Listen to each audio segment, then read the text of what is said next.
अभी तक कितने सक्सेसफुल 78 का बोर्ड लगा हुआ है कि 78 अभी तक सक्सेसफुल हो गए, आगे क्या तैयारियां हैं और किस तरह से जनता से अपील करें?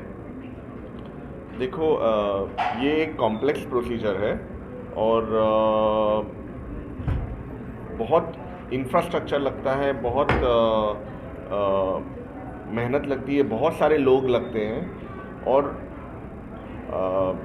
हमारा जैसे आउटकम हमने कहा 70-75% है, तो हमने हमारे कुछ पेशेंट्स हमने खोए भी हैं, लेकिन ज़्यादा करके बहुत सारे लोगों के लाइफ में चेंजेस आए हैं कि वो पूरा ठीक हो गए हैं।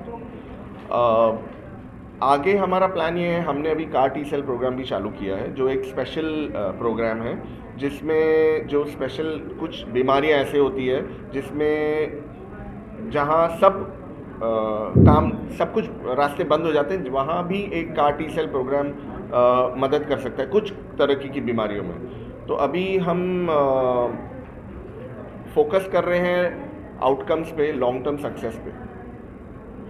सर, जिस तरह से आपने इंश्योरेंस की बात की थी कि लोग मोबाइल ले सकते हैं लेकिन एक इंश्योरेंस नहीं लेते, क्योंकि सब लोग 10 से 20 लाख खर्चा नहीं कर सकते, तो इंश्योरेंस लेने में कितना फायदा होगा जनता? तो एक्चुअली ये शायद एक बहुत इम्पोर्टेंट पार्ट है। मैंने कहा कि हम घड़ी ले लेंगे 1 लाख का मोबाइल या 70,000 का मोबाइल ले लेंगे। इंश्योरेंस कम से कम मेरे हिसाब से आज के ज़माने में 5-10 लाख रुपए का तो इंश्योरेंस होना ही चाहिए। और अगर थोड़ा सा भी जहां आप सेव कर सकते हैं आप इंश्योरेंस में डालें, क्योंकि ये सब बीमारियों में गवर्नमेंट भी मदद करती है, क्राउड फंडिंग भी होता है, लेकिन अगर आपका इंश्योरेंस हो तो बहुत सारी चीज़ें सॉर्ट आउट हो जाती है। क्योंकि एंड ऑफ द डे अस्पताल का खर्चा है, दवाइयाँ हैं, इंस्ट्रूमेंट्स है, इक्विपमेंट्स है, प्रोडक्ट्स है, मशीन्स है, उनका खर्चा तो होने वाला है। तो मैं एक मैसेज ज़रूर देना चाहूँगा, अपना रेगुलर हेल्थ चेकअप करवाइए, 6-6 महीने में हो या आपके डॉक्टर जहां आप एक्सेस कर सकते हैं। अपोलो का बहुत अच्छा हेल्थ स्क्रीनिंग प्रोग्राम है और अपने इंश्योरेंस, अपने फैमिली को इंश्योर्ड रखिए। सर, अपोलो जो है साइलेंट नाम रोशन हो रहा है अपोलो का, जिसमें बाहर देश के भी लोग आके यहाँ पर ट्रीटमेंट ले रहे हैं और बता रहे हैं कि हमको अच्छा से अच्छा ट्रीटमेंट मिला है, तो क्या कहना चाहिए? आई थिंक ये एक ऐसी फैसिलिटी है जो यूज़ करनी चाहिए अपने देशवासियों को भी, और जहाँ से लोग आ सके। हमारे काफ़ी सारे दूसरे बाहर से पेशेंट्स आते हैं, अफ्रीका से, मॉरिशस से, गल्फ से, नॉर्थ के भी काफ़ी कंट्रीज हैं, वहाँ से भी आते पेशेंट्स। तो ये कि अभी तो अपना एयरपोर्ट भी आ गया नवी मुंबई में, तो ये डेफिनेटली एक्सपांड होगा जो प्रोग्राम है। और मुझे लगता है कि ये फ़ायदा अपने लोकल लोगों को और भी लेना चाहिए जहाँ ज़रूरत हो। ये सारी चीज़ें कम कॉस्ट पे भी कर सकते हैं। जो है सर, नवी मुंबई और मुंबई पूरे महाराष्ट्र के लोगों से किस तरह का अपील करना चाहिए?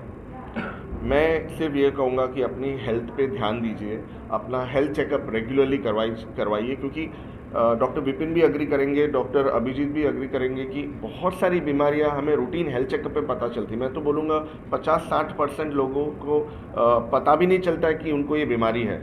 जो मैंने सिम्टम्स बताए, गांठें आना और हीमोग्लोबिन कम होना, कमज़ोरी महसूस होना, ब्लीडिंग, ये शायद 20-30-40% पेशेंट्स में होता होगा। एटलीस्ट 50% लोग मैं बोलूँगा रूटीन हेल्थ चेकअप पे पता चलता है। तो उस अपना हेल्थ चेकअप पे ज़रूर ध्यान दीजिए। स्टेज 1, 2, 3, 4 ऐसा कुछ सिस्टम है कि जिसमें मालूम पड़ जाए और पेशेंट की जान बच जाए?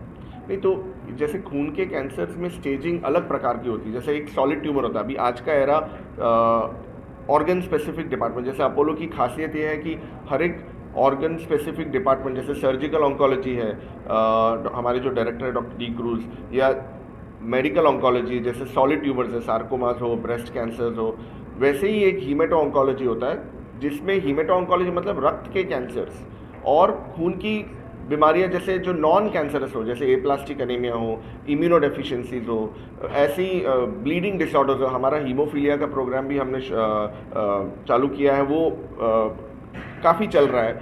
और क्लॉटिंग टेंडेंसी, जैसे कोविड में क्लॉटिंग हो गया, तो खून के कैंसर्स और खून की बीमारियां का स्पेक्ट्रम काफ़ी सारा है, लेकिन बहुत स्पेशलाइज्ड केयर है, जिसके लिए अस्पताल का सपोर्ट बहुत मायने रखता है। और वो मुझे लगता है कि क्योंकि इतनी अच्छी फैसिलिटी अवेलेबल है आसपास, यूज़ करनी चाहिए। सर, आपको मीडिया को भी धन्यवाद देना चाहिए कि छोटी बड़ी जो खबर अपोलो की होती है, हम लोग आते हैं और दिखाते क्या करें। ज़रूर, मैं तो बोलूँगा मेरे मीडिया के सारे दोस्तों को सारी खबर रखनी चाहिए, और वी आर वेरी थैंकफुल कि लोगों तक आवाज़ पहुँचाना मीडिया की मदद से ही होता है, और सच और कितना आउटकम्स है क्या है वो सब। Thank you sir. मैं दो चीज़ें कहना चाहूँगा कि अभी हमने जो जो सुना, बड़ा आज एक ओवरव्यू आपको मिला। हेल्थ चेक ये प्रोग्राम जो एनुअल हेल्थ चेक, काफ़ी सारे कंपनीज़ में काफ़ी सारे लोग आजकल खुद से ही एक साल में हेल्थ चेक करते हैं या करवाना चाहिए, लेकिन बच्चों का हेल्थ चेक नहीं होता। बाय एंड लार्ज 2 साल के 5 साल के बच्चे का ब्लड निकालना नहीं चाहोगे।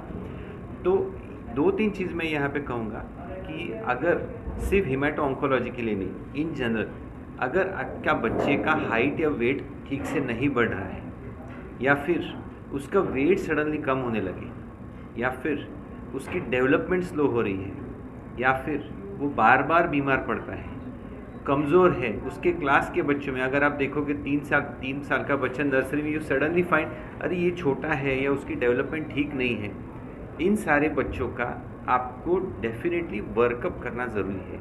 ये ज़रूरी नहीं कि उसमें क्या निकले, वो अलग प्रॉब्लम है, पर ध्यान रखना ज़रूरी है। बस ये एक सिंपल चीज़ है कि अगर आपके बच्चे का वेट लॉस हो, कमज़ोर है, बार बार बीमार हो रहा है, उसकी डेवलपमेंट ठीक नहीं है, अगर वो आपके कंपैरिजन के जो बच्चे हैं उनमें कहीं कमी लग रही है, तो उसका बराबर से हेल्थ चेकअप करो, अच्छे डॉक्टर के पास जाओ, और शायद उसमें कुछ ट्रीटेबल बीमारी निकल के आए। नंबर 2 कि जैसे अभी हमने देखो कई सारे बार ये मुश्किल घड़ी जब आती है, चाहे वो ब्लड कैंसर हो या कोई भी हो, डर सबको लगता है, चिंता सबको होती है, फाइनेंसेस भी एक बड़ा इशू होता है, पर अगर आप कोशिश करोगे तो इस दुनिया में हेल्प मिलती है। मेडिकल ट्रीटमेंट आज इंडिया में बहुत अच्छी क्वालिटी की अवेलेबल है। आपने जैसे देखा एक केनिया का पेशेंट था, लेकिन ऐसे कई सारे पेशेंट्स हैं जो बाहर के देशों से आते हैं। तो हमारा काम है सही जगह पहुंचो और फिर रास्ता मिल जाता है। अभी एक चीज़ बताना चाहूँगा, गवर्नमेंट हमारी बहुत अच्छा काम कर रही है अवेयरनेस फैलाने के लिए। कई ब्लड की बीमारियाँ होती है, थैलेसीमिया जैसे सबने सुना होगा। थैलेसीमिया एक ऐसी बीमारी है, अगर बच्चे को होता है मेजर वाला, तो उसको फिर लाइफ लॉन्ग या तो ब्लड चढ़ाना पड़ता है या बोन मैरो ट्रांसप्लांट ही एक ऑप्शन है। इस बीमारी को हम प्रिवेंट कर सकते हैं अगर हम स्क्रीनिंग करते हैं, जैसे कि कोई प्रेग्नेंट महिला होती है या जब भी शादी होती है, दोनों का थैलेसीमिया का सिंपल टेस्ट करते हैं, जैसे कुंडली मिलाते हैं वैसे ही अगर थैलेसीमिया का टेस्ट करते हैं, अगर 2 माइनर की शादी होती है तो एक मेजर थैलेसीमिया पैदा हो सकता है। गवर्नमेंट ऑलरेडी इस पे बहुत काम कर रही है अवेयरनेस फैलाने के लिए, लेकिन आप लोग भी इस चीज़ में काफ़ी हेल्प कर सकते हैं, अवेयरनेस फैला सकते हैं कि थैलेसीमिया हो गया, सिकल सेल डिजीज़ हो गया, ये सब जेनेटिक बीमारी होती है। तो अगर हम इस चीज़ के लिए अवेयर करेंगे, लोग बागों को सावधान करेंगे, तो डेफिनेटली इससे काफ़ी समाज को मदद मिलेगी। Thank you.